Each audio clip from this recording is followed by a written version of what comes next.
Hello and welcome to the TipsterHQ very impromptu hangout. As you can tell, it's impromptu. I'm not wearing TipsterHQ t-shirt. I have not shaved. My child is sitting out there waiting for me and not crying at the moment. So this is a good start. I have Bernardo Baltazar from the owltips.com with me. Hello, Bernardo. Hello, Stuart. How are you? I'm good. I'm a bit tired. Let's be honest. Babies. I know. I know how it is. I have two at home, and last night wasn't also a very good night of sleep. We've just been saying, it looks like you've been working out there, Bernardo. Is it the joy of Portugal winning the European Championships? Is that it? It's just made the weight just go, oh. Well, the joy is still here. Well, at least I try every week to remember about the final versus France.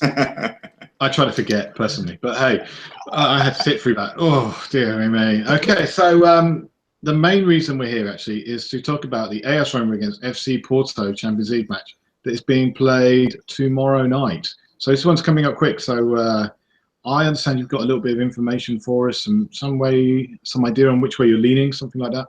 Yeah, well, it's a very hard game for Porto at the moment. They drew 1-1 in Portugal in a game that Roma was superior while they had 11 men on the pitch because Vermaelen took a red card. So I think that in Roma going to be very difficult. Porto doesn't have the team that usually with many talents as usually we saw Porto on Champions League on last years. But on the other side, it's a very important game, and when it's like that, well, the direction. All the supporters need to be on Champions League because, well, Porto is not passing a good moment, even looking financially. So they really need Champions League. But I think that their task of win or draw the game, I think they can draw it, but 1-1 and go to extra time. But well, much more than that, I think that it's very difficult.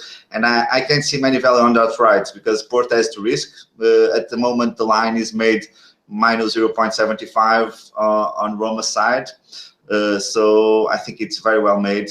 I can see many value to play that. I just can see Porto scoring there because Roma is a very good is very good on the offensive moment, but well, they have some problems at the back. Vermaelen doesn't play, and Porto at least score a goal is their job. I think they can do it. Yeah. Yeah. Obviously, Roma have some issues at the back. They've got Vermaelen suspended. Yeah. And they've got that ex-Tottenham. Yeah. It's a bit of a nightmare, shall we say? Yeah, but I think that in terms of Roma doesn't need to win, so I think that it's too risky to play Roma's side at 1.7. Sincerely, even believing they are better. And playing at home, they showed in Portugal that they are better than Porto. So I think that at home they're going to be even more. But they don't need to win the game, so probably they won't risk too much either.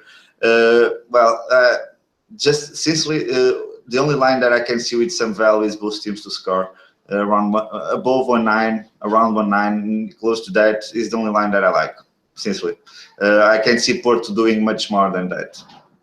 Yeah, I'm looking now. You've got marathon bet 1.9. You can get both teams to score. Yeah. So it's not too bad. 1x bet 1.83, bet 365 exactly the same. Yeah. 1.8 for William Hill. So you're starting to get down a little bit there. How far would you go down this? At what point would you say don't place a bet? Well, not much. I would say that 185. No, I think that you have to grab the odd close to 185. Less than that, it's, in my opinion, doesn't hold many value. So I would say that 185 or upper than that.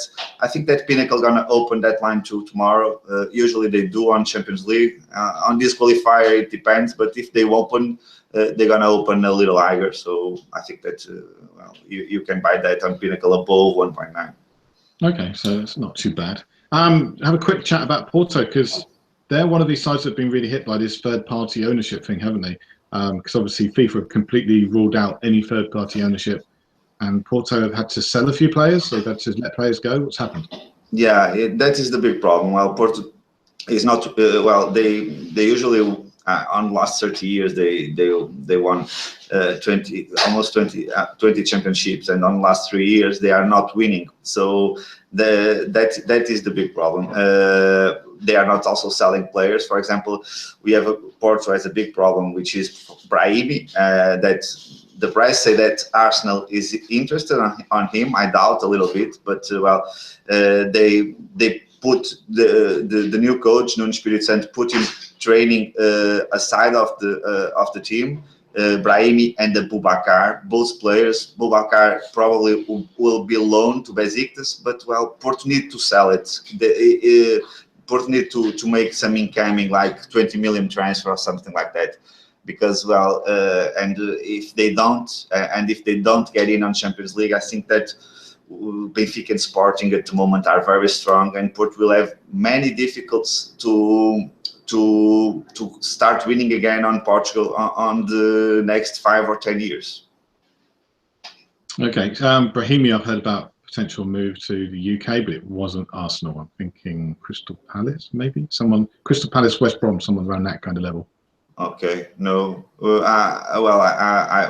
press, the Today press about Brahimi, they told us that Arsenal can be interested on it. I didn't heard about Crystal Palace, but possible. Well, the problem is that Brahimi is a good talent, but he plays a lot on his own and for itself. So for himself, and Nuno Espírito Santo doesn't want that on the team, and.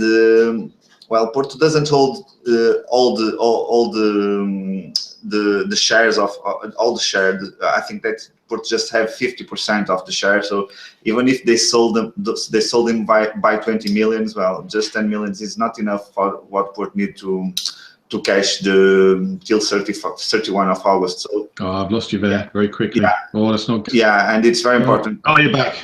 There you go. I lost you there for a minute. Okay. I was telling that Porto need to sell more. It's not enough to sell Brahimi for 20 million, for example, because Porto just have 50% of Brahimi, so they just cash 10 million, and Porto need to cash a little bit more. Let's see what happened. Even 2 transfers from Athletic Madrid, which are Oliver Torres and Diogo Jota, are still on holding because if Porto doesn't go through in Champions League, I think that Porto won't hire those because they don't have money. Okay. Have you got any other bets this Champions League round? Well, looking for the games. Some of them are already sold, like Man City and Celtic. Both won. Man City won 5-0 and Celtic 5-2. But there is a couple of games that I like. For example, Monaco versus Villarreal. I like very much the under 2.5 goals. The under 2.5. I think that 1-0 is not enough for Villarreal. So Monaco gonna be very they can sit back and be very cautious. So I like the under there. I think that Villarreal gonna have problems to score, and I like also the draw no bet or the Asian handicap +0 on the Russian guys. Rostov versus Ajax. Ajax drew 1-1 at home, and they need to score in Russia, and Rostov has a very quick forwards like CSKA last year with Musa. So I think that we can see Rostov winning at home. A draw no bet looks a safe option. And that's it all. A small lean on Ludogorets versus Plizen, or Plizen versus Ludogorets. Ludogorets usually concedes very easily on the road, and both teams to score is also above 1.9. It seems interesting. Not much more than that. And there are already three lines with some value for the qualifier. Yeah. Yeah, I think that's enough to keep people going just for now. Yeah. Yeah, it's more than enough. Right. Yeah. Okay, so Bernardo, go on. This is your chance to sell yourself. Tell everybody where they can find you. Well, they can find me on thealltips.com. It's a tipster service based on Portuguese leagues, most focused on Portuguese leagues, first and second, also on the European competitions where Portuguese teams compete. And we are on the 5th season, and the 4 last were profitable. And I think that we're gonna catch the 5th in a row. That sounds very good. All right, Bernardo, I'm going to have to leave you right now because I've got a feeling my boy's about to wake up. So feel free to. Yeah. Get the matchsticks out. All right, you have a good day, and I'll be keeping an eye on those matches, okay? Yeah, you too. Thank you for the invitations too. Bye-bye. Bye, Bernardo. Bye-bye.